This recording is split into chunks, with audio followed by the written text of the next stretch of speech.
신앙생활을 하다 보면 많은 궁금증을 갖게 되지요. 저에게 있어서는 그중 하나가 왜 하나님께서는 사람에게 자유의지를 주셔서 사람들이 스스로 죄를 지을 수 있는 여지를 남겨두셨는가 하는 것이었습니다. 왜 에덴 동산에 선악과를 두시고 그것을 먹지 말라는 명령을 하셨을까?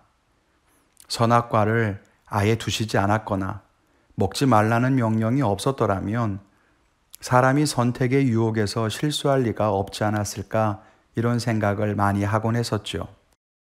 말씀을 묵상하고 신앙생활을 하다 보니까 하나님께서 우리에게 원하시는 사랑과 또 우리에게 기대하시는 친밀한 관계가 무엇인지 아주 조금씩 알게 됩니다.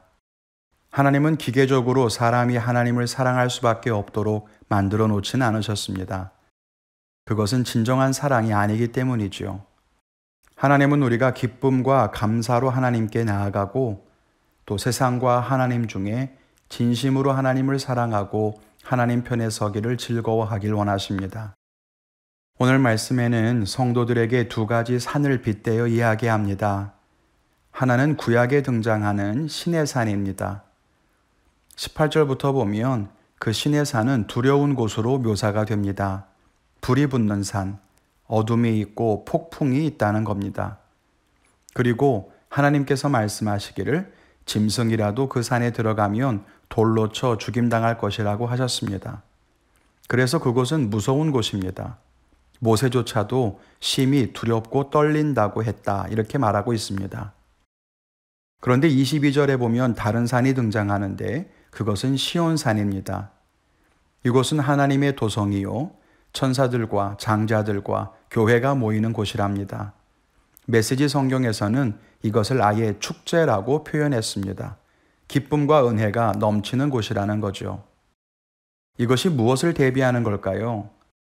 신의 산은 두려움으로 인해서 하나님을 섬겼던 것, 그리고 시온산은 기쁨과 사모함으로 하나님을 섬기는 것을 의미합니다.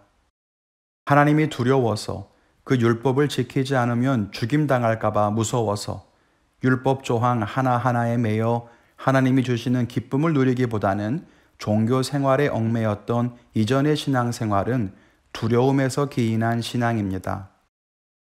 그런데 지금 믿는 자들을 구원하시고 그들에게 은혜를 주시는 하나님으로 인해 참 자유를 주시는 하나님을 믿는 것은 기쁨과 감사로 인한 것이라는 거죠. 그러면서 말합니다. 너희는 신의 산에 있지 않고 시온산에 있다. 오늘은 그 말씀을 보면서 함께 은혜를 나누기를 원합니다. 학문을 하다 보면 소극적이다, 적극적이다 하는 구분을 할 때가 있습니다. 여기에서 소극적이라는 것은 부정적인 동기를 말하고 적극적이라는 것은 긍정적인 동기를 보통 의미합니다. 예를 들어 소극적 자유라고 하는 말은 다른 사람에게 억압되거나 다른 사람에게 간섭받지 않는 것을 말하고 적극적 자유라고 하는 것은 내가 하고 싶은 것을 할 수 있는 것을 말합니다. 이렇게 본다면 신앙에도 소극적인 신앙과 적극적인 신앙이 있을 수 있습니다. 소극적인 신앙은 오늘 본문에 나오는 신의 산의 신앙입니다. 두렵고 무서워서 하나님 말씀을 듣는 것입니다. 하나님 말씀을 안 들으면 책망을 받고 징계를 당하고 벌받을 것이 두려워서 그래서 하나님 말씀에 순종하는 거예요. 반면 적극적인 신앙은 시온산의 신앙입니다. 하나님께 가까이 가는 것이 즐겁고 하나님 말씀대로 행하는 것이 좋아서 순종하는 거죠. 쉽게 말하면 부모님에게 혼나는 것이 두려워서 말을 듣는 아이, 그리고 부모님이 너무 좋아서 그 말씀을 잘 듣는 아이의 차이 정도가 될 겁니다. 그런데 오늘 히브리서 기자는 우리는 이전에 유대교가 가진 소극적인 신앙이 아니라 적극적인 신앙을 가지고 있다고 말합니다. 그러면서 그것이 귀한 것인 줄 알아야 한다는 거예요. 과거 유대교의 신앙은 어땠습니까? 율법을 지키지 않으면 돌로 쳐 죽이고 그것이 두려워서 율법 조항을 보다 자세하게 쪼개어 법 조항을 그대로 지키기 위해 전전긍긍하지 않았습니까? 그러다 보면 신앙이 주는 기쁨보다는 신앙이 주는 안전성을 더 많이 생각하게 됩니다. 굴레 밖으로 나가지 않기 위해 위축되기가 쉽고요. 또 가만히 있으면서도 내가 법을 어긴 것은 없으니까 잘하고 있다라고 착각하는 안전주의에 빠지게 되고 복지부동하는 태도를 가지기가 쉽습니다. 그런데 그건 하나님이 원하시는 바가 아니라는 거죠. 히브리서 기자는 초대교회 성도들에게 말합니다. 너희가 예수를 믿고 지금까지 그 놀라운 은혜와 기쁨을 누렸고 또 구원의 은총을 누리며 살았는데 다시 소극적인 신앙으로 돌아가려고 하는 것이 말이 되느냐는 겁니다. 여러분, 우리는 어떻습니까? 우리는 어떤 마음으로 하나님을 섬기고 있습니까? 우리도 소극적인 믿음을 가지고 있을 수 있고 적극적인 믿음을 가지고 있을 수도 있습니다. 지옥 가기 싫어서 예수 믿는 사람과 천국 가고 싶어서 예수 믿는 사람, 같아 보이지만 다릅니다.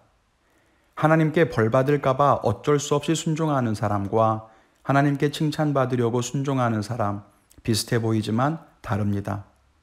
소극적인 신앙을 가지고 있으면요, 우린 점점 움츠러들 수밖에 없습니다.